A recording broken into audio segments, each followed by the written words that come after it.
50 years of glory, immortal automaker.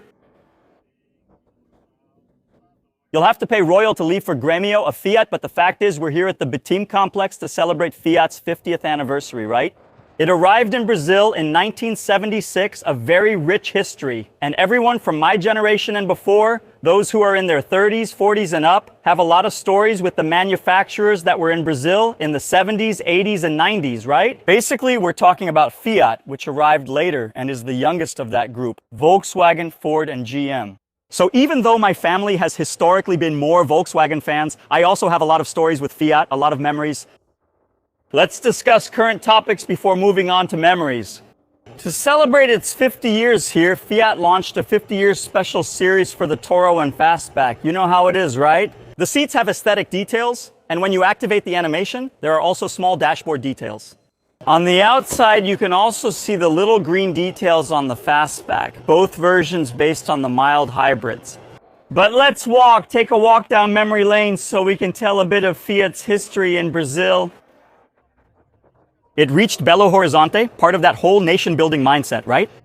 Federal government, a bit like Brasilia actually, right? But already during the military dictatorship, right? Brasilia in the time of democracy, Juscelino, let's push development inland, right? Build the capital in the center of the country.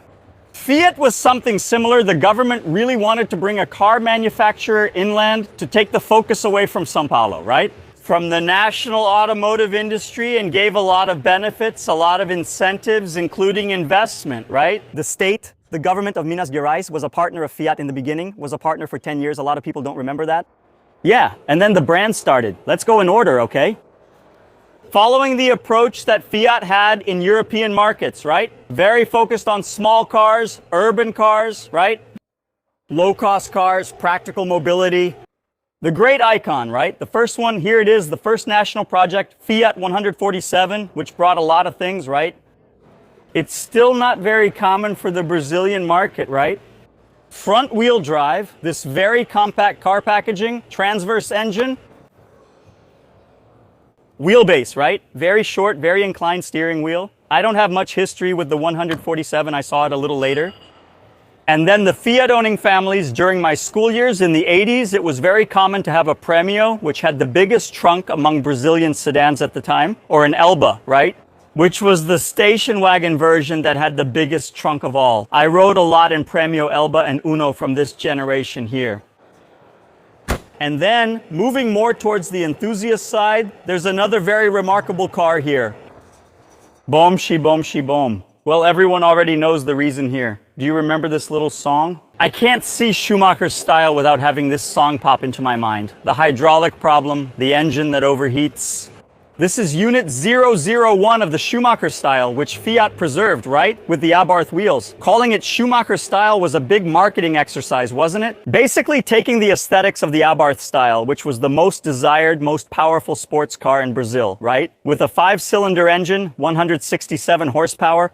But the imported engine made the car much more expensive, right? The Stilo Abarth sold very little because it was very expensive. Put the Abarth style aesthetics on the regular model, right? The 1.8 model, and then the Stilo Schumacher was born with the wheels from the Abarth and the spoiler. Always in these colors here, either red, purple, rosso, or that Giallo Modena, colors that evoked Ferrari. Fiat used to partner with Ferrari, but they aren't anymore, right? And they capitalized on that connection. The Stilo also had a level of fit and finish, way above the average of that time. A car that made history, right?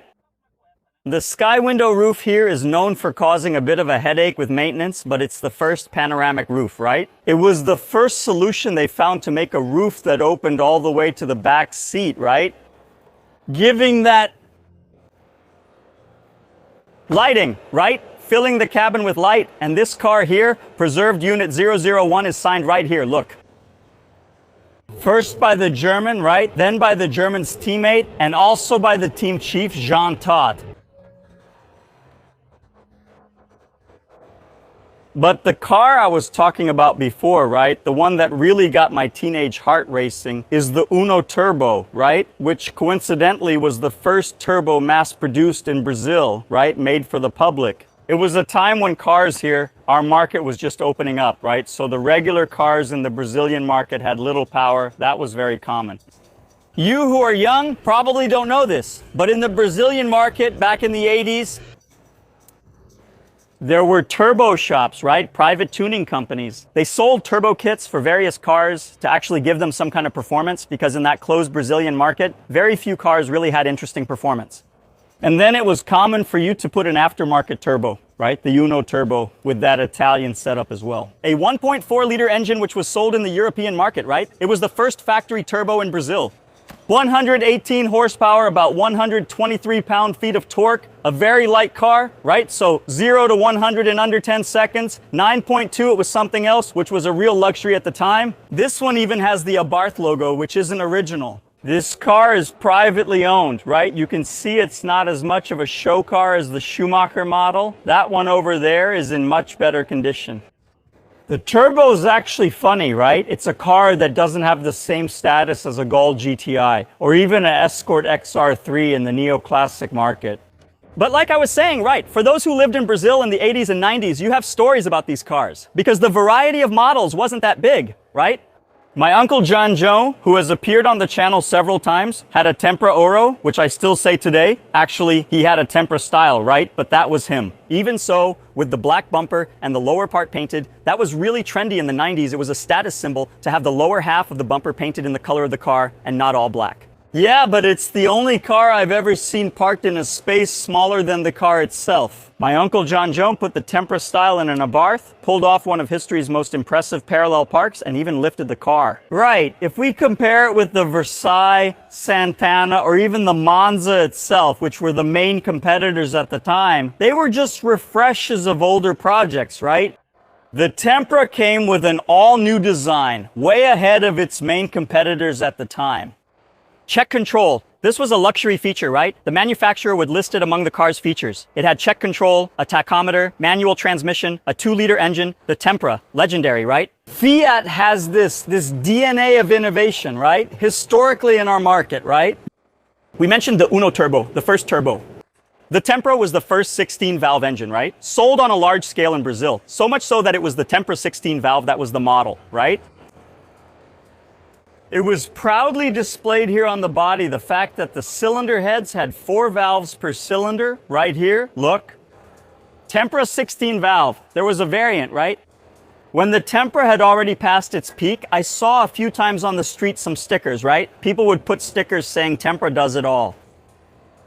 Anyway, this is just the beginning of the event, which will even have the biggest drone show in Brazil's history at Mineirão. But it's nice for us to go through these memories, right? The history of these 50 years of Fiat in Brazil. According to Rondi, in the immortal words of Atilino Popo Freitas, we have here the Casa Fiat de Cultura in the heart of Belo Horizonte, a special exhibition, right, of these 50 years of Fiat. The Casa Fiat de Cultura is a permanent cultural museum, right? Which, especially now with Rondi's 50 years, is putting on this exhibition that integrates art and history with the history of Fiat, right? This Fiat idea may not look impressive at first, but there's even a small apple here. It's the car that transported the Pope here, right? So there are some Fiats with priceless historical value that are also part of the exhibition. It's not just art, it's also about cars. We're on the 3rd floor of the 4-floor exhibition. What is this here? I don't know, but it's made for you to go inside and take a picture. But of course, right? For us, what's the most interesting thing? It's looking at the vintage advertisements. I'm fascinated by that. On Acelerados, we made a segment about it. It didn't get any views at all. People don't appreciate the history of advertising. And this here is the legendary Fiat Uno, which Galisteo received as a gift from Ayrton Senna. A lot of people say, wow, Senna was really awesome, right? When a woman asked for a car and he only gave her a Fiat Uno.